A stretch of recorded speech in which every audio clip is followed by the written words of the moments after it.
Hey guys, and welcome to Crazy Burger. So this video has been inspired a little bit by some of the comments from our viewers, and I'm going to be looking at Evercade filler games, basically the best and worst games that Blaze probably added at the last minute, or basically just to try and fill up the cart a little bit. Now I don't know this for sure about all of these games. I know it's probably quite obvious on a few occasions that they're basically trying to fill out the collection a little bit, and it was quite obvious when you look at maybe Indie Heroes Collection 4 that was just announced earlier this month, and there's a few games that didn't make it on to the Game of the Month throughout 2024 that are probably added at the last minute or added later on in the day.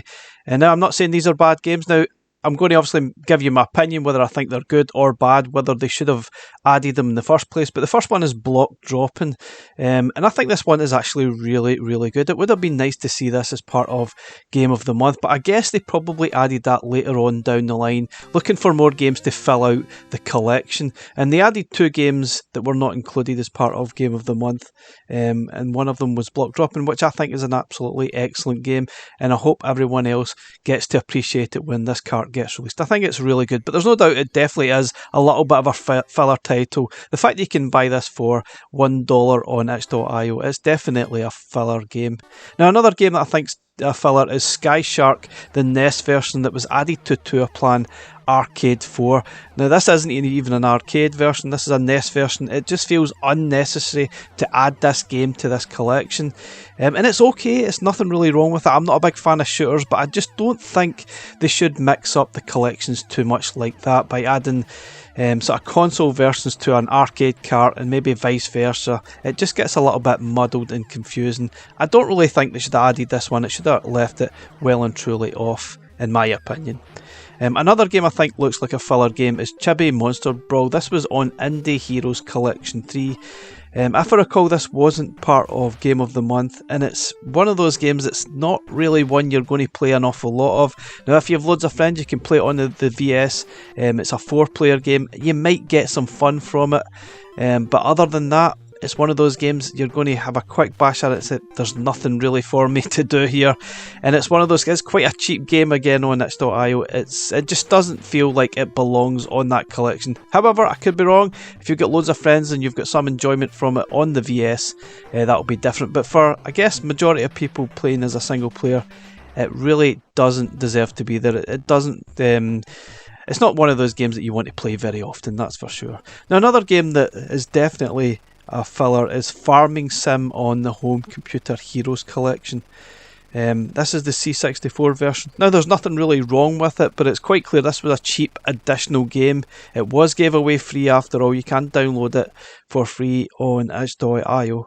Definitely one of those games. I think it's a filler game, even though there is fun to be had if you understand what to do within the game, which I did understand what to. Basically you're just ploughing the field, sowing the seeds, trying to sell the seeds to the market and make some money. But at the end of the day, there is no point to playing this game. It's really one of those games that you could find yourself playing it for 20-30 minutes, think, what am I doing? It's absolutely pointless. It sounds a little bit like playing The Sims in itself.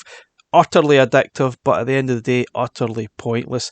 I'm not really sure they should have added this one, but I guess it was nice, and you got a code to actually download the Steam version of Farming Sim, which was actually a nice touch. So I guess it was another additional. That could even itself be included as a filler sort of title, just to give this sort of cart more value. Now another game that is a bit odd to me, and I did remember at the time, was Jester from the Sydney Hunter collection. Obviously, it's not even a Sydney Hunter game. It just feels a bit weird that was tacked on there. I think if you take that away, it is only 3 games on the cart, and that doesn't scream value for anybody. So I guess they had to add something else, and that's the game they added. Now, I have no issue with that because it is actually quite a good game, but it does seem like an odd addition to a Sydney Hunter collection that's got nothing to do with Sydney Hunter. But that's what I felt like that game. But still, it's a decent game, so I'm not going to hold too much against it. Now, looking at a similar sort of thing, Morphcat collection, there was only really tagged as 3 games, although overall it was actually 5 games. One of them was a game, it was a demo. It was called Super Bat Puncher, the demo, so it was actually classed or named as a demo game.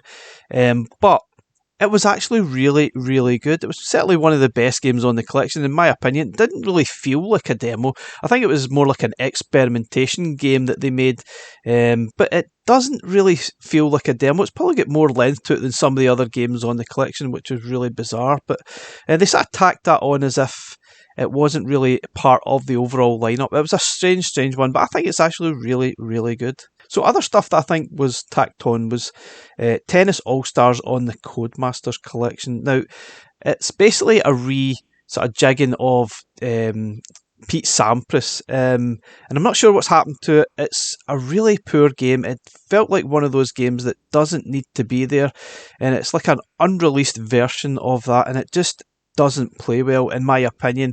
We don't really have a lot of good tennis games. Like Jimmy Connors is pretty awful as well, but this game, I kind of feel like they probably should have left this one off the collection. It's not a good addition at all. Another one that probably comes up often in the worst games on Evercade is Chusen, which is on Indie Heroes Collection 1. Now, I know for sure this was a filler game and it was tacked on at the last minute. I think they were looking for another game to add. Now, they already had a lot of games on this collection. It felt like completely unnecessary, and this is the one that got added, and it's absolutely rubbish. It really is one of those games. It was done in 30 minutes or so, and it's pretty useless. It really isn't much point in playing this game at all, and quite rightly so. It's classed as one of the worst games, in my opinion, on Evercade, and it really doesn't deserve to be on Indie Heroes Collection 1. Now, to round up the video, I've chosen another one from Link's Collection 1, which is Mega Pack Volume 1. It's one of those games that just feels a bit weird. Why is it on that collection? It doesn't make a lot of sense. Lots of little mini games. There's not an awful lot to see there, and for me, it's one of those games they really could have done without. Anyway, guys, that's my look at some filler games, the best and worst that was added to collections. I might be wrong in some of these occasions, but I think they all feel like filler games that maybe weren't really planned in the first instance. Let me know, guys, do you think there's any more that I should have included in this video? Thanks again for watching. We'll catch you again next one. Bye for now.